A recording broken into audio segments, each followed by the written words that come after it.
अनि त्यही मैले तपाईँको भिडियो देखिरहेको हुन्छु कि अब जुन चाहिँ आई थिङ्क अलिकति कन्ट्रोभर्सियल पनि थियो होइन, एजेन्टै राख्नु पर्दैन,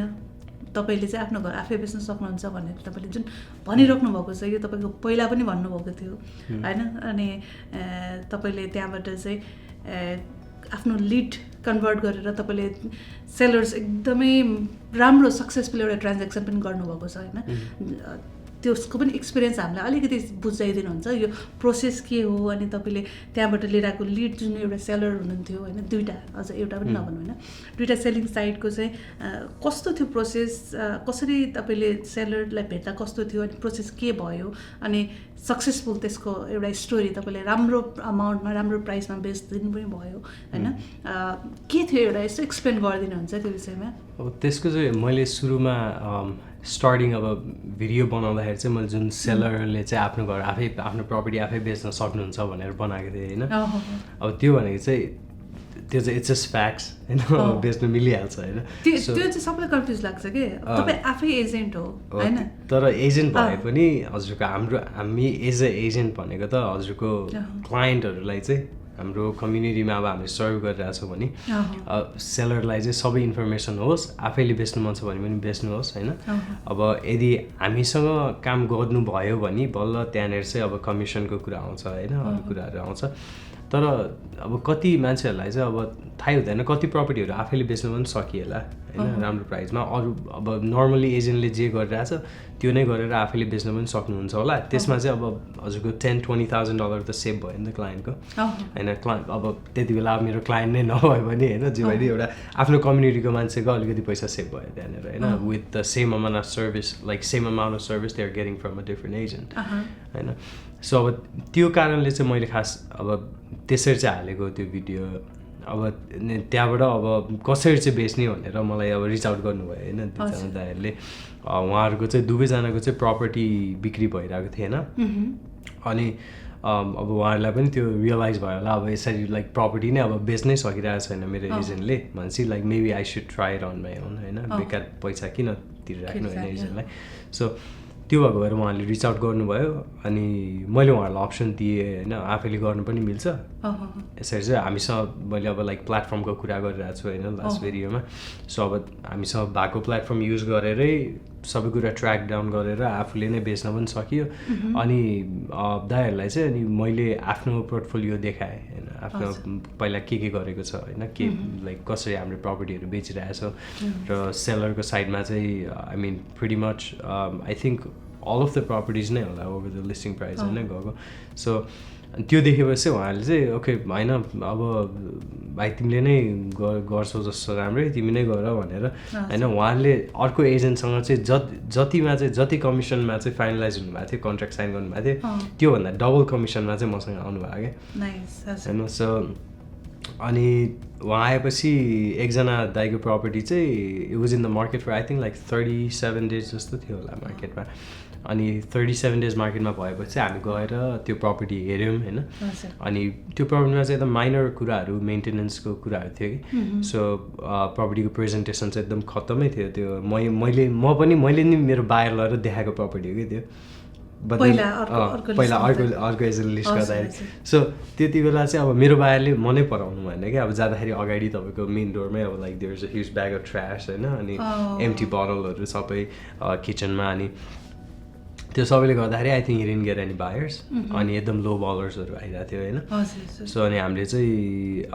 आई थिङ्क उहाँहरूले 37 days in market, 35-37 days in market, अनि अलमोस्ट आई थिङ्क $80,000 जस्तो ड्रप भइसकेको थियो कि प्राइस। अनि त्यसपछि so we went to the property, अनि म र सुरेश दाइ गएको थियो होइन। हेरेर हामीले चाहिँ होइन यो प्रपर्टी चाहिँ बनाउनुपर्छ अलिकति भन्ने कुरा गऱ्यौँ कि। अनि सेलरले यसमा फेरि अर्को पनि सर्भिस अब एक्सप्लेन हुँदैछ के अरे सेलरले चाहिँ के भन्नु भन्दाखेरि होइन मैले अहिले भर्खर अर्को प्रपर्टी लिएको $175,000 over the listing price, so he had no money होइन। अनि तर बेच्नु चाहिँ पर्छ भाइ भन्ने कुरा गर्नु होइन। सो लाइक ओके अब लाइक हामी we can clean up, like अर्को एजेन्टले बिगारेको कुरालाई हामीले क्लिन अप गरे जस्तो भयो क्या। त्यहाँ चाहिँ हामीले चाहिँ कस्तो अप्सन दियो भने ठिक छ हजुरको प्रपर्टी अहिले हामी बनाउँछौँ only $5,000 फिक्स गरेर राम्रो प्राइसमा बेचेर, अनि क्लोजिङको दिन चाहिँ पे ब्याक गर्नु भनेर है सो त्यो अप्सन दियौँ त्यो अप्सन दिएर बनाएपछि 30 भनेपछि सेलरले चाहिँ त्यति बेला आउट अफ पकेट केही पनि हाल्नु भएन केही पनि हाल्नु भएन आउट अफ पकेट $0 कन्स्ट्रक्सन त्यहाँ प्लम्बिङको हिस्ट्री थियो अलिअलि होइन यताउता त्यो काम गरेको सबै लाइक चाहिँ $1 पनि केही पनि हाल्नु भएन उहाँले अनि हामीले क्लिनअप गऱ्यौँ प्रपर स्टेजिङ गऱ्यौँ होइन अनि अब प्रोफेसनल लाइक फोटोजहरू खिच्यौँ होइन मार्केटमा राम्रोसँग मार्केटिङ गरेपछि त्यो property 30 I think it was 35 days होइन 35 डेज नगएको प्रपर्टी हामीले चाहिँ त्यो सेम विकेन्डमा अन्डर कन्ट्र्याक्ट हाल्यो कि कति 4वटा अफर थियो त्यसमा 4वटा अफर थियो under contract in the same weekend and it was like I think $50,000 over the asking. 50,000 above. 50,000 above. Plus नै थियो. Yeah, 50,000 भन्दा माथि थियो कि हैन सो त्यसरी चाहिँ अब सेलरको अब हजुरलाई अब सेल गर्नु छ डिफरेन्स चाहिँ कस्तो भन्दाखेरि अब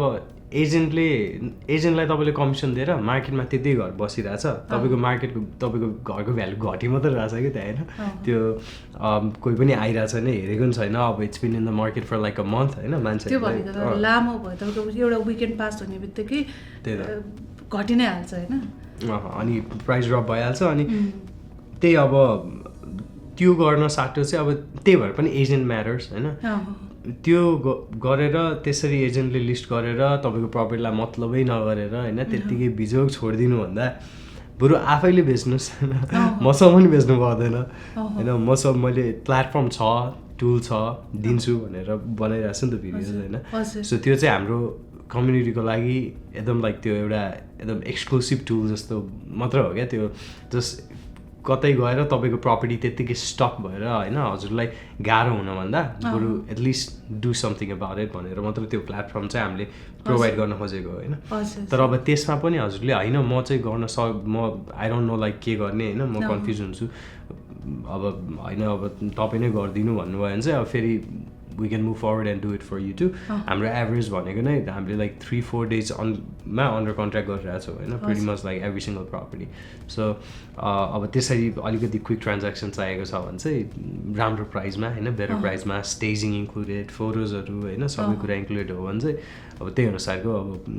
कमिसन चाहिँ वी क्यान नेगोसिएट होइन तर but we do have the free platform available त्यो चाहिँ फ्री हो होइन एब्सोल्युटली फ्री केही पनि पे नै गर्नु पर्दैन नि अनि कहाँ चाहिँ छ यो सर्भिस हाम्रो सो यो सर्भिस चाहिँ एक्चुअली आफैले लिस्ट गर्ने सर्भिस चाहिँ सबैतिर जहाँ पनि गर्नु पाउनुहुन्छ हजुरले एक्चुअली अल 50 स्टेट्स तपाईँले गर्न चाहिँ पाउनुहुन्छ तर we're not licensed in all 50 states obviously होइन इट्स oNest real estate तर हाम्रो जुन 9वटा स्टेट्स छ त्यहाँ चाहिँ हामीले नै सपोर्ट दिएर होइन हामीले नै हेल्प गरेर लिस्ट गर्न चाहिँ सक्नुहुन्छ तर अरू स्टेट्समा चाहिँ हाम्रो प्लेटफर्म युज गर्न चाहिँ सक्नुहुन्छ हजुरले सेल गर्नको लागि त्यसमा नै हजुरलाई चाहिँ अलरेडी हाम्रो प्लेटफर्मले चाहिँ कतिमा लिस्ट गर्ने होइन तपाईँको घरको भ्यालुएसन के गर्ने स्टेप बाई स्टेप गाइडदेखि लिएर सबै कुरा त्यसमा अलरेडी इन्क्लुडेड छ सो त्यो भएपछि हजुरलाई चाहिँ अब सेल गर्न पनि प्रब्लम भएन अल 50 स्टेट्समा हजुरले मजाले त्यही लाइक प्रिटी मच फलो गरेर I think most of the अरू एजेन्टहरू जुन हुन्छ अरू एजेन्टले भन्दा राम्रो चाहिँ हजुरले आफै बेच्नुहुन्छ होला त्यो प्लेटफर्म युज गर्यो भने होइन